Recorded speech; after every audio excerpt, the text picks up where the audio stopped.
Om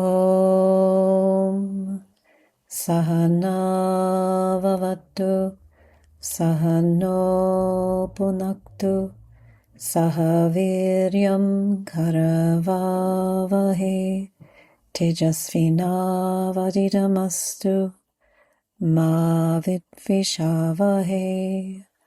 Om Shanti Shanti Shanti. Hari Om. I believe that one of the most powerful spiritual tools today is found within your own voice. It is not a complicated technique I'm speaking about. It does not involve any equipment. It does not even involve years of study before you can begin. Just the use of your own voice. Today I want to talk about chanting, why it has remained one of my most important and beloved spiritual practices, and why sacred sound has the power to wake us up, change us, and transform us from the inside out. Namaste and welcome to the Spiritual Wealth Podcast. I'm your host, Alexandra Savitri Amba, director of the American Reiki Academy and the Vedic Healing Center. I'm a Reiki master, Vedic healing master and priestess, and spiritual guide who has practiced and taught spiritual self-development and healing for more than 35 years, led pilgrimages to India, and studied with blessed Indian gurus.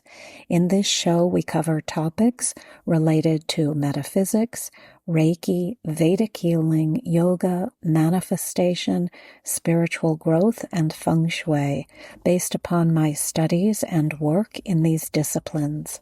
The aim of this show is to help you awaken, develop, and tap into your spiritual power in order that you may live well, manifest your dreams, and ultimately fulfill your unique divine destiny. Welcome to today's episode, and this episode is on one of my most favorite topics, and it is the topic of chanting. This idea to speak about chanting was spurred the other day when someone said to me, "What is a mantra?" So before I get into that, I want to touch upon some other questions as well. People ask me, why do you chant? Not only what is a mantra, but why do you chant? It's a lovely question. I would say chanting is not something most people encounter in Western culture. And yet, for thousands of years, people throughout the world have worked with sacred sound, with chanting as a spiritual practice. So for me, chanting has been one of the most consistent and beloved spiritual practices in my life. Over the years, I have practiced many things, many techniques within my own spiritual self-development. These have included Reiki, meditation, yoga, prayer, studying of spiritual texts, pilgrimages to India, and interacting with esteemed and beautiful teachers, spiritual teachers and gurus. And yet, chanting has remained a constant companion. It's like a friend of mine. And why is this? Because although all of these other practices are so important to me, chanting is always readily available. All I need to do is open my throat chakra and allow the sounds to flow. Now, Reiki is also readily available to me. I have only to rub my hands together and channel the energy, but each one works a little bit differently. And so they work also beautifully in conjunction with one another. So today I just want to focus on chanting and not kind of segue into these other components of a spiritual practice. I'm never saying one is above the other or better than the other, but I am saying they perform different functions. Now, chanting changes me. It changes my internal state, my focus, my energy, and perhaps most importantly, it changes my relationship with my own mind. So again, somebody recently asked me, what is a mantra? I was actually surprised because I kind of assumed the word mantra had become more widely known, but it reminded me that many people are still unfamiliar with it. The word mantra or mantra, because the R is supposed to be rolled, is often translated as sacred sound. It comes from Sanskrit, and it means that which protects your mind. From what?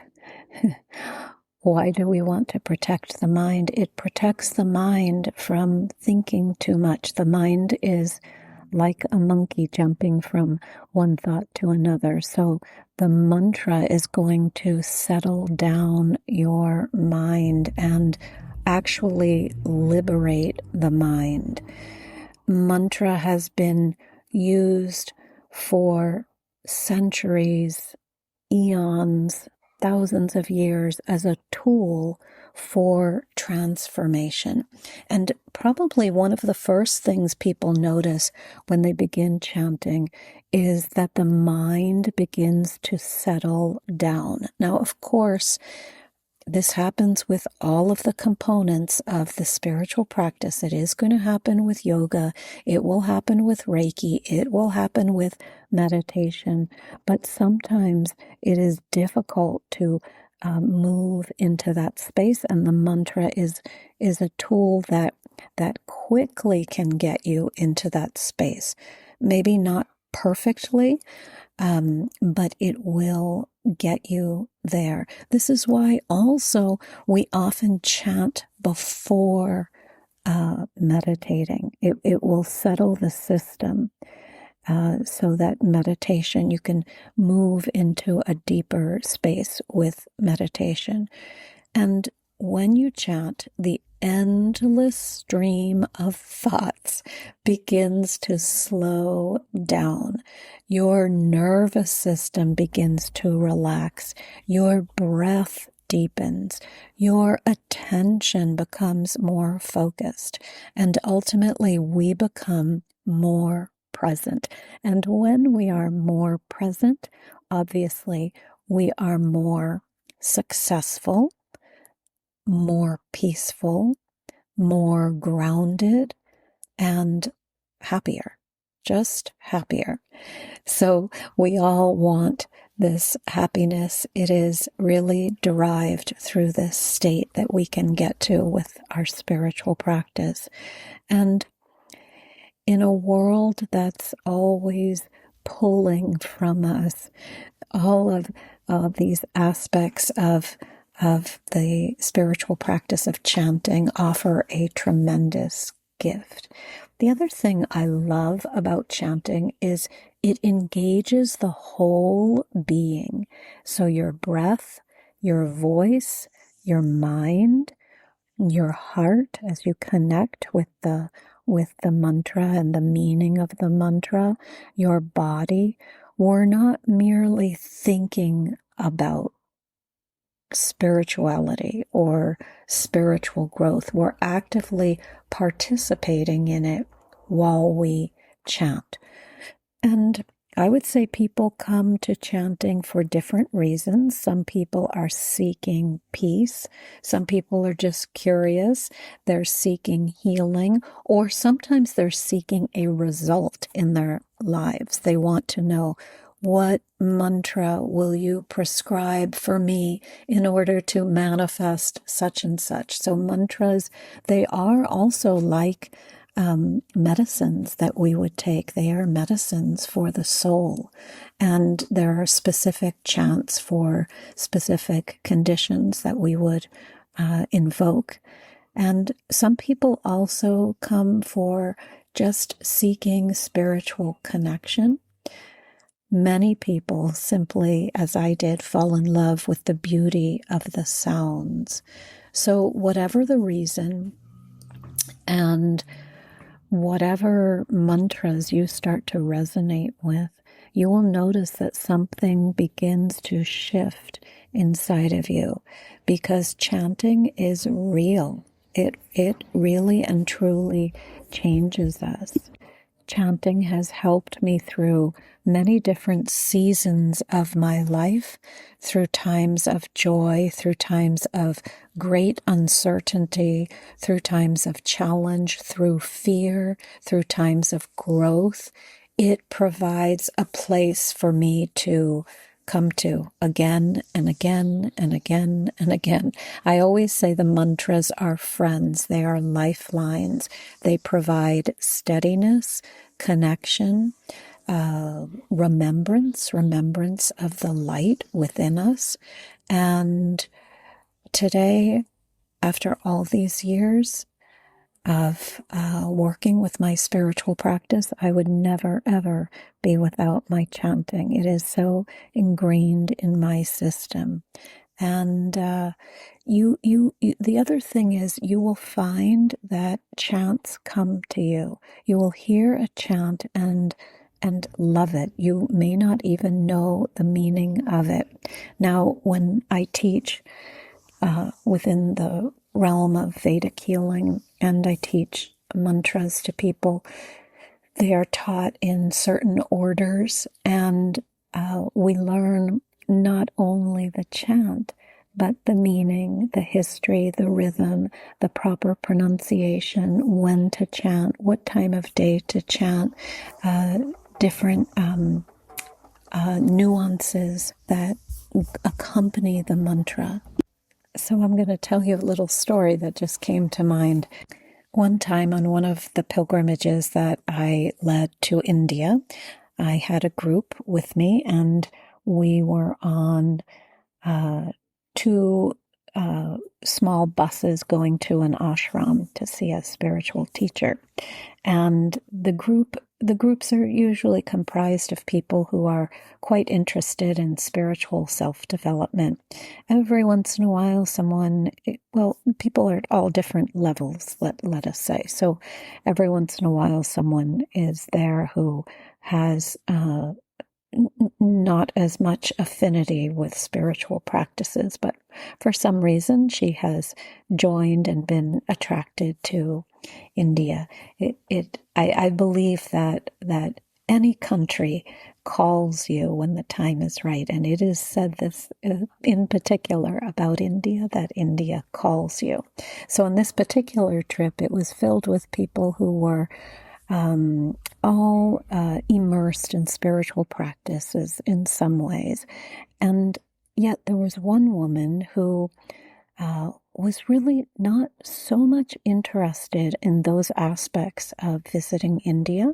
She was a seasoned traveler and really wanted to see India. And loved traveling, loved meeting new people and enjoying cultures. And so she came along with us. And the spiritual experiences that we took her to were sometimes a bit eye-opening for her, and always transformational and just joyous for all of us. So these bus rides would be a lot of fun. And in this particular ride, we had two vans and two small buses, and we were going to this ashram. So in order to pass the time and also to get into the mood of this experience we were going to encounter, being in the presence of a guru, some of us started to chant. So we started chanting together, and chanting and chanting and chanting. And this woman was sitting next to someone, and she said to him, "What are they doing?" And he said, "They're chanting." And she said, "What are they chanting?" And he said, "It's a mantra." And she said, "What's a mantra?" And he kind of explained to her. And then her next question was, and I find this so sweet and so funny, "When are they going to stop?"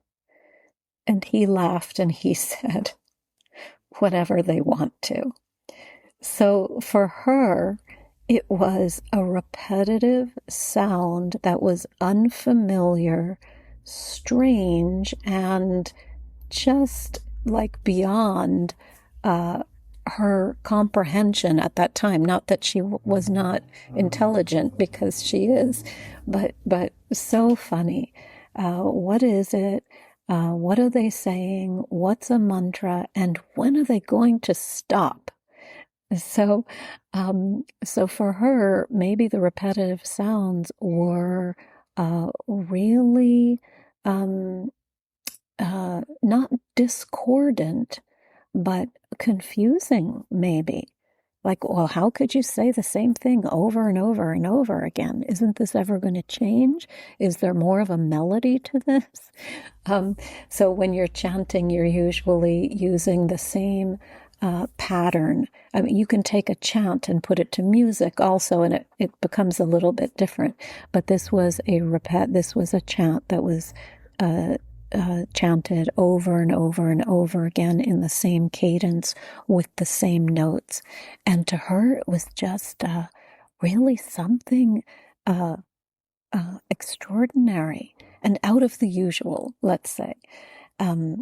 I don't know that she was bothered by it. She was just innocent, like a child. When are they going to stop? We stopped when we got to the ashram. And what a fun experience it was, really. And then we were in such a blissful mood when we got off that van. And then I think she shared the experience with the other van, and they were chanting all the way. It was just kind of funny. So chanting will find you. It will find you. My first exposure to it, I'll probably tell in another episode because it deserves another episode, but someone mailed me a tape with chanting on it, and I listened to the tape and I thought, what is this? And that was about it until I got into chanting about 6 months later. So this chanting is so amazing. It will strengthen you and support you wherever you are. And you do not, again, need a perfect voice or musical training. You don't even need to know Sanskrit. You simply need the willingness to explore this beautiful modality. So if this episode resonated with you and you'd like to stay connected, I invite you to visit my website, which is linked in the show notes, and feel free to connect via the email community where I will share insights, wisdom, and offerings for anyone drawn to these beautiful practices.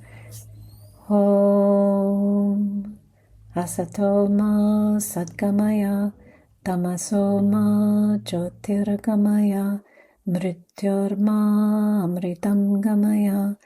Om Shanti Shanti Shanti. Hari Om. Om Sairam. Jai Guruji. Om Amriteshwari Namaha. Hare Krishna. Om Namah Shivaya.